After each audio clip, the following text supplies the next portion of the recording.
News ગુજરાતમાં આપનું સ્વાગત છે। અમારો ખાસ કાર્યક્રમ આપણું ગુજરાત એટલે ગુજરાતની વાત કરીશું। વડોદરાથી વડોદરા શહેરમાં ગુરુ પૂર્ણિમાનો પાવન પર્વ એટલે કે શ્રદ્ધા અને ભક્તિભાવ સાથે ઉજવાઈ રહ્યો છે।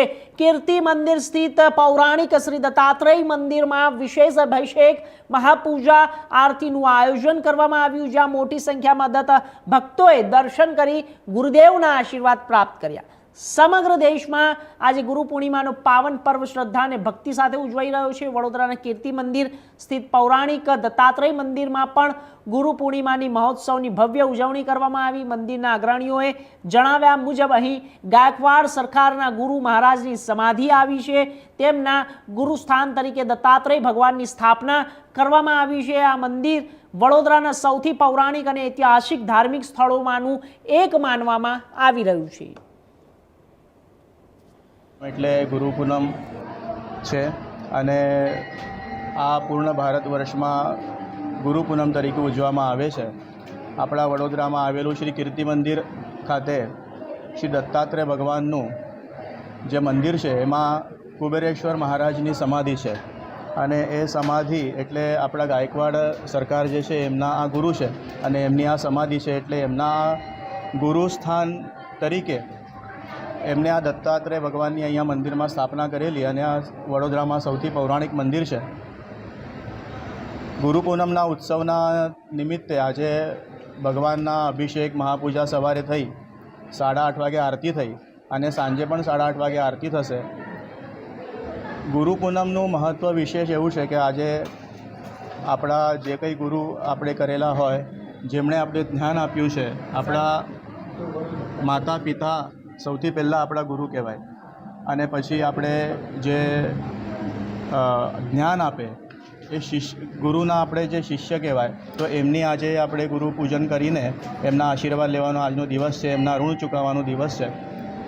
એમને આપણે કશું આપી તો નહીં શકતા, પણ આપણે એમને ફક્ત આ પૂજન કરીને એમનો આજનો દિવસ એમને આશીર્વાદ લેવાનો હોય છે। તો આ દત્ત મંદિરમાં સર્વ દત્ત ભક્તોએ આવીને આપણા સૌથી ગુરુઓના ગુરુ દત્તાત્રેય ભગવાન એવા એમના આશીર્વાદ લેવા અને પ્રસાદનો લાભ લેવો। તો ગુરુ પૂર્ણિમાના પવિત્ર અવસરે પંચમહાલ જિલ્લાના હાલોલ તાલુકાના તાજપુરા સ્થિત નારાયણ ધામ ખાતે ભક્તિ અને શ્રદ્ધાનો અનોખો માહોલ જોવા મળ્યો। ગુજરાત સહિત દેશના વિવિધ વિસ્તારોમાંથી મોટી સંખ્યામાં ભક્તો વહેલી સવારથી જ નારાયણ બાપુની સમાધિના દર્શન માટે નારાયણ ધામ પહોંચ્યા। ભક્તોએ સમાધિ પર માથું ટેકાવી આશીર્વાદ મેળવ્યા અને ગુરુ પ્રત્યેની પોતાની કૃતજ્ઞતા વ્યક્ત કરી। આ પ્રસંગે પાલખી યાત્રા, ગુરુ પાદુકા પૂજન, મહાઆરતી તેમજ ભજન સત્સંગ જેવા વિવિધ ધાર્મિક કાર્યક્રમો યોજાયા। નારાયણ ધામ ભક્તિના રંગમાં રંગાઈ ગયું। મોટી સંખ્યામાં શ્રદ્ધાળુઓ અને મહાપ્રસાદીઓનો લાભ લીધો છે।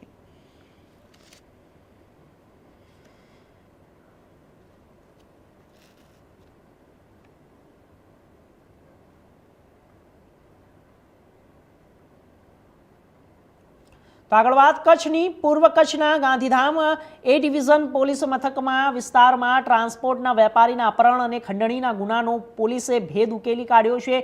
પોલીસ તપાસમાં સામે આવ્યું છે કે આરોપીએ વેપારીનું અપહરણ કરીને સપનાનગરના એક મકાનમાં બંદી બનાવી દોરડાથી બાંધી માર માર્યો। ત્યારબાદ દુબઈમાં રહેતા તેમના ભાઈને વિડીયો કોલ કરી વેપારીને જાનથી મારી નાખવાની ધમકી આપી। આરોપીએ ડિજિટલ કરન્સી મારફતે કુલ 584,500 USDTના ભારતીય કિંમત અંદાજે 5.5 કરોડથી પણ વધુનો મંગાવ્યા રૂપિયા અને આ સાથે જ તેને ધ્યાનમાં રાખીને પૂર્વ Kutch police, LCB, SOG, Netram અને સ્થાનિક પોલીસની 10 ટીમોની ટેકનિકલ સર્વેલન્સ અને CCTVના આધારે તપાસ હાથ ધરી છે। કુલ 7 આરોપીઓની ધરપકડ કરી છે, જ્યારે મુખ્ય આરોપી જાવેદ સાયચા સહિત 3 આરોપીઓ હજુ ફરાર છે અને આરોપી પાસેથી 11 મોબાઈલ ફોન અને 9.68 લાખની રોકડ સહિતનો મુદ્દામાલ જપ્ત કરવામાં આવ્યો છે।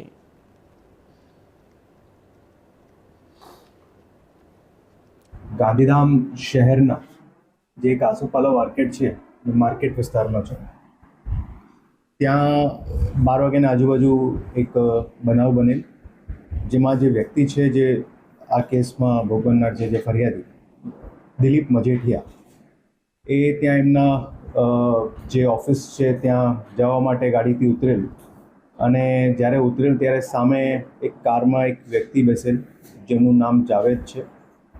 એ એમને અવાજ પાડીને બોલાવેલ અને પછી એમને સાથે પોતાને ગાડીમાં બેસાવેલ અને જે એમનું જૂની મિત્રતા હતી અને ઓલરેડી બંને ઓળખતા હતા એ પ્રમાણે દિલીપ એમને સાથે ગાડીમાં બેસેલ અને પછી ગાડીમાં બેસ્યા પછી થોડા આગળ જાય અને આગળ જાય પછી બીજા 2 વ્યક્તિઓ સાથે ગાડીમાં જોડાયા છે.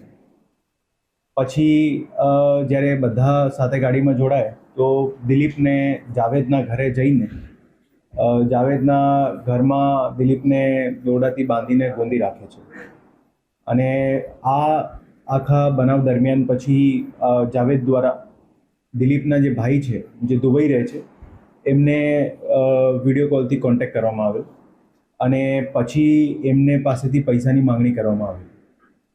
જે આ પૈસાની માંગણી કરવામાં આવેલ જેમાં જે જાવેદ છે આ જાવેદ જે છે દિલીપ બાબતમાં દિલીપના આખા પરિવાર બાબતમાં બધી વસ્તુ એમને પરિચયમાં અથવા તો જાણમાં હતી. એનું મેઇન કારણ હતું કે જે દિલીપ અને જાવેદના જે એક કોમન ફ્રેન્ડ છે જેનું નામ છે હર્ષ સદાતપુરી.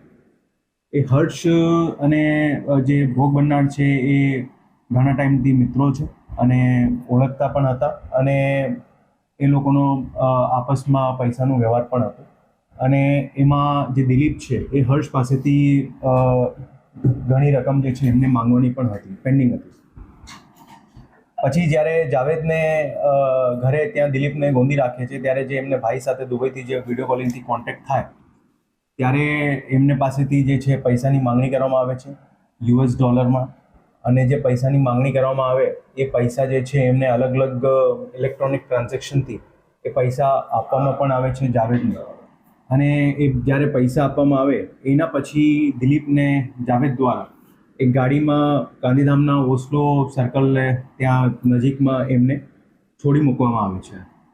જ્યારે બનાવ બનેલ હતું, બનાવની જ્યારે પોલીસને જાણ થઈ, જ્યારે આ બધું ચાલતું હતું ત્યારે તાત્કાલિક એ ડિવિઝન પોલીસ સ્ટેશનની ટીમ, LCBની ટીમ અને ખાસ કરીને રેન્જ આઈજી શ્રી ચિરાગ કોરડિયા સરના માર્ગદર્શન હેઠળ અલગ અલગ ટીમો આમાં ગોઠવવામાં આવેલ હતી. અને તાત્કાલિક જે પ્રાથમિક માહિતી મળી એ મુજબ જે એમની શોપથી યાની કે જે ઓફિસ હતી ત્યાંથી જે એમને ગાડીમાં બેસાડવામાં આવેલ હતું અને ત્યાંથી લઈને અલગ અલગ જેટલા એંગલ્સ હતા એ બધા અલગ અલગ ટીમ દ્વારા એમાં તપાસ કરવામાં આવતા હતા. અને મીનવાઇલ જે આપણે વાત કરી એમાં જ્યારે 12 વાગ્યાની આજુબાજુ એ ગાડીમાં બેઠ્યા અને લગભગ 2 કલાકમાં એમને પાછો ડ્રોપ કરવામાં આવેલો. ત્યારે પ્રાથમિક રીતે ફરિયાદી દ્વારા, કારણ કે જ્યારે તાત્કાલિક તાજેતરમાં બનાવ બનેલો જ હતું, તો જે પ્રાથમિક રીતે ફરિયાદી દ્વારા જે વસ્તુ જાણવામાં આવેલી એ પ્રમાણે ઇનિશિયલ એવી જાણ મળી હતી કે 20 લાખ રૂપિયા એમને આંગળીએથી ટ્રાન્ઝેક્શન થઈ રહ્યું છે અને એમાં ટ્રાન્ઝેક્શન થયું નથી પછી, કારણ કે દરેક જગ્યાએ જે છે પોલીસનો મૂવમેન્ટ ચાલતો હતો એવી પ્રાથમિક વિગત હતી. પણ જ્યારે બનાવની આગળ તપાસ કરવામાં આવતા હતા ત્યારે આ વિગત બારે આવી કે ખરેખર જે છે પૈસાનું ટ્રાન્ઝેક્શન, કારણ કે જે જાવેદના ઘરે દિલીપને ગોંધી રાખેલો હતું આ એક રૂમમાં હતો અને બીજા રૂમમાંથી જાવેદ દ્વારા એમના ભાઈથી કોન્ટેક્ટ કરવામાં આવેલો હતું અને પછી એ બધા ટ્રાન્ઝેક્શન થઈ રહ્યા હતા. એટલે ટોટલ મળાવીને લગભગ $5,85,000 જે છે $, એમનું ટ્રાન્ઝેક્શન થયેલું, જેનું લગભગ જે માર્કેટ કિંમત છે એ લગભગ 5.5 કરોડ જેટલી છે. અને આ પૈસા મળ્યા પછી જે છે એમને દિલીપને ત્યાં ડ્રોપ કરવામાં આવેલું. બનાવ ગંભીર હતું અને એ પ્રમાણે પોલીસ દ્વારા પણ ગંભીરતાથી આ બનાવની તપાસ પણ ચાલતી હતી અને અલગ અલગ બધા એંગલમાં પોલીસ દ્વારા તાત્કાલિક જ્યારે બનાવ બન્યું ત્યારે જ જે છે તપાસ ચાલુ કરવામાં આવેલ હતી. અને જે બનાવની વિગત અત્યાર સુધીમાં ધ્યાને આવેલ છે, જે કારણ શું હતું, કોણ કર્યું, આખી વસ્તુ, એમાં જે સૌથી મેઇન વસ્તુ છે કે આખી પ્લાનિંગ જે છે હર્ષ સદાતપુરી દ્વારા કરવામાં આવેલ હતી, જે દિલીપના મિત્ર પણ છે અને લગભગ એમની બધી બાબતોમાં હર્ષ સદાતપુરીને ખબર હતી કે દિલીપનો પરિવાર શું છે, એમની એક્ટિવિટી શું છે, શું મૂવમેન્ટ હોય છે, બધી બાબતમાં. હર્ષ સદાતપુરી જે છે એમના ઓલરેડી અલગ અલગ જગ્યાએથી ઘણા બધા દેનદારી છે પૈસાની, એટલે આની સાથે સાથે જાવેદને પણ જે છે એ મિત્ર હતા. એટલે હર્ષ અને જાવેદ અને એમની સાથે બીજા 2-3 લોકો એ બધા સાથે મળીને આ આખી બનાવની આખું કાવતરું જે છે એ લોકો દ્વારા રચવામાં આવેલું.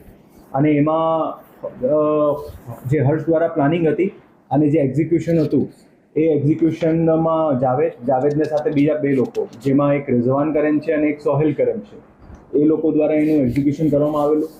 અને જે હર્ષ છે એમને પૈસાની જરૂરત હતી, જે પ્રાથમિક રીતે જાણવા મળે છે એના માટે, અને એના કોઈ દેનદારી હોય તો એ દેનદારી પૂરી થઈ જાય એના માટે જાવેદ સાથે મળીને, અને બીજા જે લોકો સાથે છે જેમાં જાવેદના ભાઈ પણ છે, જે એક શબીર કરેન છે, જેમને પોલીસ દ્વારા ડિટેન કરવામાં આવેલો છે અને ઓલરેડી અરેસ્ટ કરવામાં આવેલું છે.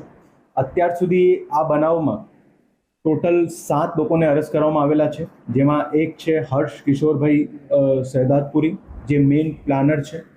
એની સાથે સાથે એક રાજ ધનવાની, જે રાજ ધનવાની છે ઓલરેડી જૂના એમના વિરુદ્ધ સાયબર ક્રાઇમના પણ ઓફેન્સ દાખલ છે. રાજ ધનવાનીનું પણ આમાં રોલ છે કે જે ઓવરઓલ પૈસાનું ટ્રાન્ઝેક્શન થયું દુબઈથી, એમાં એમને કન્વર્ટ કરવામાં, પ્લસ આ કઈ રીતે આખું કરવામાં એમાં જાવેદને શીખવવામાં પણ એમનું રોલ છે. પ્લસ એમની સાથે સાથે એક ઇબ્રાહિમ બુચ્ચડ કરીને છે, હુસૈન બુચ્ચડ, શબીર સાયચા, લક્ષ્મણ ઉર્ફે લચ્છુ હેમનાની, સચિન આનંદાની, એ 7 લોકોને અત્યારે પોલીસ દ્વારા ધરપકડ કરવામાં આવેલી છે. બીજા જે 3 લોકો વોન્ટેડ છે એમાં જાવેદ સાયચા, રિઝવાન ખીચા અને સોહેલ બુચ્ચડ, એ બધા ગાંધીધામ અને અંજારના છે. એટલે એ લોકોને અત્યારે પોલીસ દ્વારા શોધખોળ કરવામાં આવી રહી છે. અને જે અત્યારે 7 લોકોની ધરપકડ કરવામાં આવેલી છે એમની રિમાન્ડની તજવીજ આગળમાં કરવામાં આવશે. અને આગળની કાર્યવાહી પણ જે છે અત્યારે એ ડિવિઝન પોલીસ સ્ટેશન દ્વારા ચલાવવામાં આવી રહી છે. અત્યાર સુધીમાં ટોટલ લગભગ 9.5 લાખ રૂપિયા જેટલી રિકવરી થઈ છે, અને બીજા પણ રિકવરીના પ્રયાસો પોલીસ દ્વારા ચાલુમાં છે. જે આરોપી છે જાવેદ સાયચા, જેમાં ગાડીમાં શરૂઆતમાં જ્યારે દીપકને બેસાડેલ, એમના વિરુદ્ધ જૂના ગુના પણ દાખલ થયેલા છે મિનરલ્સ એન્ડ માઇન્સ એક્ટના. અને પ્લસ એની સાથે સાથે જે બીજા આરોપી છે એમનો પણ ગુનાહિત ઇતિહાસ છે. જે ઓવરઓલ અત્યાર સુધીમાં પોલીસને વિગતો મળી છે એ પ્રમાણે જે તપાસ કરવામાં આવી રહી છે, અને એની સાથે સાથે આગળમાં પણ જે લોકો અત્યારે પકડવાના બાકી છે એમની પણ તજવીજ ચાલુમાં છે. પ્લસ જે વિગતો આગળમાં ધ્યાને આવશે એ પ્રમાણે અલગ અલગ બધા એંગલમાં પોલીસ દ્વારા તપાસ કરવામાં આવશે. તો આગળ વાત કરીશું ડભોઈના નગરપાલિકાની ગત ટર્મમાં સેનેટરી વિભાગમાં શૌચાલયના નવીનીકરણનો મરામત માટેના કુલ ₹2,79,100ના ખર્ચને સામે ગંભીર સવાલો ઊભા થયા છે. કોંગ્રેસના હોદ્દેદારોએ સમગ્ર મામલે કથિત ગેરરીતિ થઈ હોવાના આક્ષેપો કરતા દાવો કર્યો છે કે ગત બોર્ડ દરમિયાન ડ્રેનેજ કોન્ટ્રાક્ટર દ્વારા વાસ્તવિક કામ કર્યા વગર જ લાખો રૂપિયાના બિલ રજૂ કરી પેમેન્ટ મેળવી લેવામાં આવ્યું છે. કોંગ્રેસના જણાવ્યા મુજબ ડભોઈના વિવિધ સ્થળોએ આવેલ જાહેર શૌચાલય માટે નવીનીકરણ તથા મરમ્મતના બિલ રજૂ કરવામાં આવ્યા હતા. જોકે સ્થળ પર તપાસ કરતા કોઈ નોંધપાત્ર મરામત કે નવીનીકરણ જોવા મળ્યું નથી. બિલમાં નવી 2000 લીટરની પાણીની ટાંકી મુકાયાનો ઉલ્લેખ છે, જ્યારે સ્થળ પર જૂની તૂટેલી ટાંકી જોવા મળે છે. આક્ષેપ કોંગ્રેસ પાર્ટી દ્વારા કરવામાં આવ્યો છે. આ ઉપરાંત જાહેર શૌચાલયમાં અંગ્રેજી ટોયલેટ સહિત વિવિધ મરમ્મતના ₹2,03,793 જે ખર્ચા સાથે નવીનીકરણ થયેલું હતું તે દેખાતું નથી. દર્શાવેલ કામો વાસ્તવમાં થયા જ નથી એવો કોંગ્રેસનો દાવો છે, જેના કારણે નવીનીકરણના બિલો ઉપર સવાલો ઊભા થઈ રહ્યા છે. ₹2,79,101ના બિલો પાસ કરીને પેમેન્ટ કરવામાં આવ્યું હોવાનું જાણવા મળ્યું છે. આગામી 30 જુલાઈ 2026ને ડભોઈ નગરપાલિકાની સામાન્ય સભામાં ચર્ચા, સત્તાપક્ષ વિપક્ષ વચ્ચે ભારે ટકરાવ સર્જાય તેવી શક્યતાઓ વ્યક્ત કરવામાં આવી છે. ડભોઈ નગરપાલિકા દ્વારા ચૂકવવામાં આવેલા બિલોની નકલ માન્ય સભ્યશ્રીઓને મળી હતી. તેમાં ભાઈ શ્રી પ્રકાશભાઈ ચેરમેન સેનેટરી સમિતિ એના ધ્યાનમાં આવ્યું કે ડભોઈ નગરમાં 3 એવા મૂતરડીઓ છે જ્યાં કોઈ પણ પ્રકારની કામગીરી કરવામાં આવી નથી. તે પ્રકાશભાઈ ધ્યાનમાં આવતા અમને પ્રમુખ ઉપપ્રમુખ અને કારોબારી ચેરમેનશ્રીને રજૂઆત કરતા અમે સ્થળ ઉપર આનું નિરીક્ષણ કરવા આવેલા છે. અમે પણ જોયું કે આ સ્થળ ઉપર કોઈ જાતનું પણ કામગીરી કરવામાં આવી નથી, અને ખોટી રીતના બિલોનું ચૂકવણું થયું હોય એવું અમને લાગી રહ્યું છે. તો અમે ચીફ ઓફિસરશ્રીને પાસે અમારી માંગણી છે કે સદર બિલો જે ચૂકવાયા છે તેની તટસ્થ તપાસ થાય અને કસૂરવારો ઉપર પગલાં લેવામાં આવે એવી અમારી માંગણી છે. કયા બિલ મૂક્યા, કઈ કઈ આઈટમો છે જેના અંદર કે જેમાં ભ્રષ્ટાચાર થયો તમને લાગે? એક સિનોર ચોકડી છે મૂતરડી, એક રાધે કોમ્પ્લેક્સની સામે મૂતરડી છે, અને એક ટાવર બજારમાં એક મૂતરડી છે. તેના 3 બિલો ધ્યાનમાં આવેલા છે. અંદાજે આઈટમ કઈ કઈ છે? અંદાજે આઈટમ જે કંઈક છે તમને બિલની નકલ આપીએ છીએ અમે લોકો, એમાં બધું જ છે કમ્પ્લીટ. ને આ સુલભ છેલ્લા 10 વર્ષથી સંભાળ્યું છે, પણ નગરપાલિકાએ કોઈ મરામત કરાવી નહીં. ઉપર પ્લાસ્ટરની ટાંકી જે વર્ષોથી હતી પહેલા એ જ છે, અને દરવાજામાં કોઈ નહીં નાખ્યું અને ટબે કોઈ નવા નહીં નાખ્યા. વોશ બેસિન જે હતા એ જ છે, બીજું કંઈ કરાયું નથી. છેલ્લા 10 વર્ષથી નહીં થયું. ના, ટબ નવા નહીં નાખ્યા, વોશ બેસિન નહીં. તો આગળ વાત જૂનાગઢ જિલ્લાના માળિયાહાટીના શહેરમાં દીપડાનો આતંક જોવા મળ્યો છે. શહેરમાં અશોક કાંઠી નામના યુવાન પર દીપડાએ અચાનક હુમલો કર્યો. હુમલામાં યુવાનના પગના ભાગે ઈજા પહોંચી. સ્થાનિકોએ તાત્કાલિક તેને સારવાર માટે હોસ્પિટલ ખસેડ્યો. પ્રાથમિક સારવાર બાદ વધુ સારવાર માટે ખાનગી હોસ્પિટલમાં રિફર કરવામાં આવ્યો. ઘટનાની જાણ થતાં જ વન વિભાગની ટીમ તાત્કાલિક સ્થળ પર પહોંચી સમગ્ર વિસ્તારનું નિરીક્ષણ કરી દીપડાને પાંજરે પૂરવા માટે અલગ અલગ ટીમો બનાવી સર્ચ ઓપરેશન હાથ ધરવામાં આવ્યું છે. વન વિભાગ દ્વારા લોકોને સાવચેત રહેવા અને દીપડો દેખાય તો તાત્કાલિક જાણ કરવાની અપીલ કરવામાં આવી છે.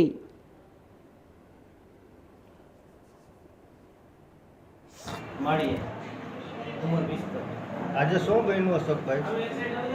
આજે ત્યાં ગયો તો હું હા મકાન ઉપર ઊભો હતો. હા દીપડાએ હાથમાં પંજો મારી દીધો હા અને હું નીચે પડી ગયો, પગ ભાંગી ગયો. બરાબર, પગ ભાંગી ગયો. બીજે ક્યાં ક્યાં ઈજા હે? તો અહીંયા હાથમાં પંજો માર્યો.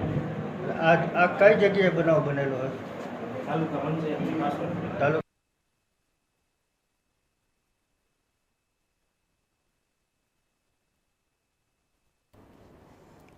ભરૂચ જિલ્લાના મહગામમાં જ્યારે રાઠોડ સમાજના સ્મશાનમાં બંગાળી સહિતની જરૂરી સુવિધાઓ ન હોવાને કારણે અંતિમ વિધિ દરમિયાન લોકોને ભારે મુશ્કેલીઓનો સામનો કરવો પડી રહ્યો છે. ચોમાસાના દિવસોમાં વરસાદથી બચવાની કોઈ વ્યવસ્થા ન હોવાથી મૃતદેહોના અગ્નિ સંસ્કાર માટે દરિયા કિનારે જવાની ફરજ પડતી હોવાની સ્થાનિકોએ જણાવ્યું હતું. સ્થાનિકોના આક્ષેપ મુજબ અન્ય સમાજના સ્મશાનમાં જરૂરી સુવિધાઓ ઉપલબ્ધ, પરંતુ રાઠોડ સમાજના સ્મશાનની લાંબા સમયથી માંગ અવગણના થઈ રહી હતી. અને સમાજના આગેવાન તંત્રોએ સમક્ષ રજૂઆત કરી સ્મશાનમાં બંગાળી રોડ અને અન્ય જરૂરી સુવિધાઓને તાત્કાલિક ઊભી કરવાની માંગ કરવામાં આવી. અંતિમ વિધિ સમયે લોકોને હાલાકીનો સામનો કરવો પડે છે.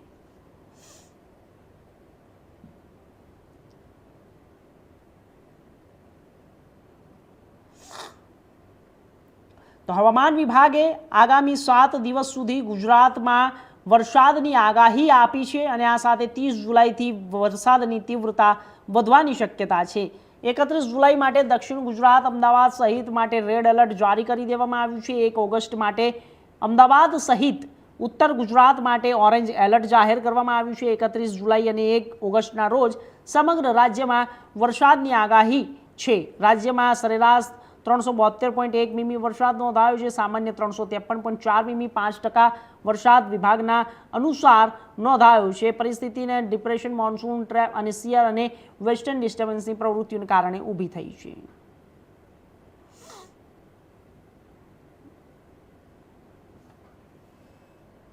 कल से कई स्थानों से लेकर अधिक स्थानों में, अधिकांश स्थानों में हल्का से मध्यम बरसात का संभावना रहेगा. आज हेवी रेनफॉल आइसोलेटेड प्लेसेस में दिया गया है गुजरात रीजन में. कल के लिए एक का दुक्का स्थान में वेरी हेवी रेनफॉल का warning, heavy to very heavy rainfall का वार्निंग दिया गया है ऑरेंज वार्निंग के साथ गुजरात रीजन में. और डे 31 अगस्त को heavy to heavy, very heavy with extremely heavy rainfall का वार्निंग दिया गया है आइसोलेटेड प्लेसेस में गुजरात रीजन में. और फिर 1 अगस्त को वेरी हेवी ऑरेंज वार्निंग के साथ वेरी हेवी रेनफॉल का वार्निंग दिया गया है गुजरात रीजन में. सौराष्ट्र कच्छ के लिए day 2, day 3, day 4, 31 July and 1 अगस्त के लिए very heavy rainfall plus heavy rainfall का वार्निंग दिया गया है आइसोलेटेड प्लेसेस में.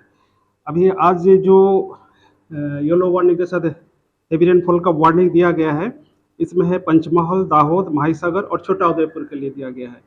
और 30 जुलाई जो गुजरात रीजन में ऑरेंज वार्निंग के साथ वेरी हेवी रेनफॉल का वार्निंग दिया गया है छोटा उदयपुर, नर्मदा, सूरत, डांग, नवसारी, वलसाड, तापी, दमन, दादरा नगर हवेली के लिए दिया गया है. और येलो वार्निंग में पंचमहल, दाहोद, वडोदरा और बहरूच के लिए दिया गया है. डे 2 में मतलब 30 जुलाई सौराष्ट्र कच्छ में कोई वार्निंग नहीं है हेवी रेनफॉल की। डे 3 में 31 जुलाई इसमें जो रेड वार्निंग के साथ जो डिस्ट्रिक्ट वार्निंग दिया गया है, अहमदाबाद, आनंद, वडोदरा, नर्मदा, भरूच, सूरत, डांग, तापी के लिए दिया गया है। और ऑरेंज वार्निंग के साथ जो डिस्ट्रिक्ट दिया गया है, गांधीनगर, खेड़ा, पंचमहल, दाहोद, छोटाउदेपुर, नवसारी, वलसाड, दमन, दादरा नगर हवेली के लिए दिया गया है। हेवी रेनफॉल बाकी गुजरात रीजन में जो डिस्ट्रिक्ट है हेवी रेनफॉल येलो वार्निंग के साथ दिया गया है। अभी डे 3 में सौराष्ट्र कच्छ में वेरी हेवी रेनफॉल का वार्निंग है। इसमें जो डिस्ट्रिक्ट आ रहा है सुरेंद्रनगर, राजकोट और अमरेली, और येलो वार्निंग के साथ भावनगर और बोटाड को वेरी हेवी रेनफॉल का भावनगर बोटाड भी है, और बाकी district heavy rainfall yellow warning के साथ दिया गया है। और डे 4 मतलब 1 अगस्त को इसमें very heavy rainfall Gujarat region में दिया गया है, और हेवी रेनफॉल का warning Saurashtra Kutch region isolated places में दिया गया है। अगले 4 दिन थंडरस्टॉर्म वार्निंग दिया गया है। थंडरस्टॉर्म विथ लाइटनिंग का वार्निंग दिया गया है 29 जुलाई से लेकर 1 अगस्त तक। अभी तटीय क्षेत्र में अभी पवन का जो दिशा रहेगा, दक्षिण पश्चिम दिशा से पवन चलने का स्थिति बने रहेंगे, और स्टीप प्रेशर ग्रेडियंट के कारण स्ट्रॉन्ग विंड का भी स्थिति बने रहेंगे। इसमें जो स्पीड रहेगा 20 से 25 नॉट, गस्टिंग टू 30 नॉट होने का संभावना रहेगा। रेन थंडरस्टॉर्म रहेगा, और sea condition rough to very rough होने का संभावना है। और फिशरमैन भाई के लिए जो वार्निंग दिया गया है डे 2 से लेकर डे 4 तक वार्निंग दिया गया है, 30 जुलाई से लेकर 1 अगस्त तक। इसमें साउथ गुजरात के जो तटीय क्षेत्र है इसके लिए वार्निंग दिया गया है। इसमें डे 4 में एडजॉइनिंग जो सटे हुए उत्तर गुजरात के तटीय क्षेत्र इसके लिए भी वार्निंग दिया गया है। इसमें जो स्पीड रहेगा स्क्वालिंग वेदर के साथ 40 से 50 किलोमीटर प्रति घंटा, गास्टिंग टू 60 किलोमीटर प्रति घंटा होने का संभावना रहेगा। अहमदाबाद के लिए आज का जो पूर्वानुमान है generally cloudy sky, 1-2 spell rain thunderstorm का संभावना रहेगा।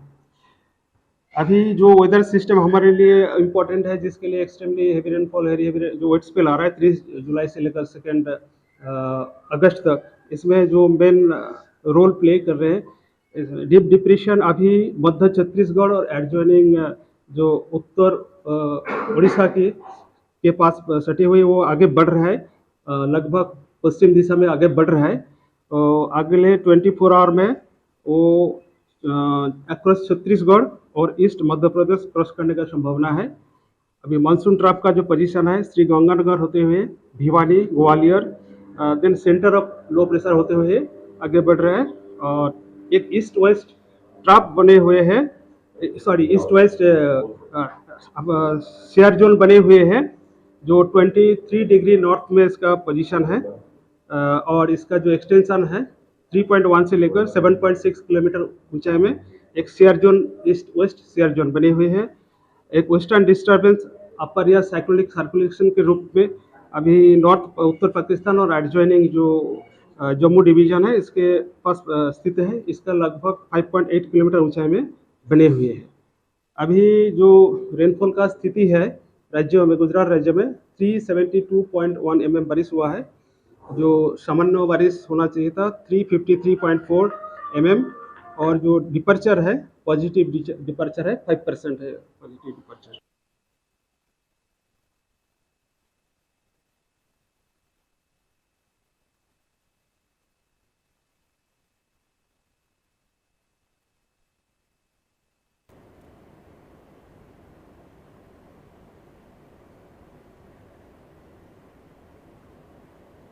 તો આગળ વાત હિંમતનગરની ગુરુ પૂર્ણિમાના પવિત્ર પર્વ નિમિત્તે ગુજરાતના મુખ્યમંત્રી ભૂપેન્દ્ર પટેલે વિજયનગર તાલુકાના ઈટાવડી ગામે પહોંચ્યા।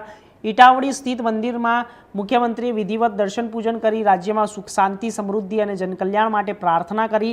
આ પ્રસંગે મંદિર પરિસરમાં ઉપસ્થિત સંતો મહંતો આગેવાનો અને ગ્રામજનો સાથે મુખ્યમંત્રીએ મુલાકાત કરી અને મુખ્યમંત્રીએ સ્થાનિક લોકોના અભિવાદન ઝીલી તેમની સાથે હળવી ચર્ચા કરી અને વિસ્તારના વિકાસ સહિત વિવિધ મુદ્દાઓ અંગે પણ સંવાદ કર્યો હતો।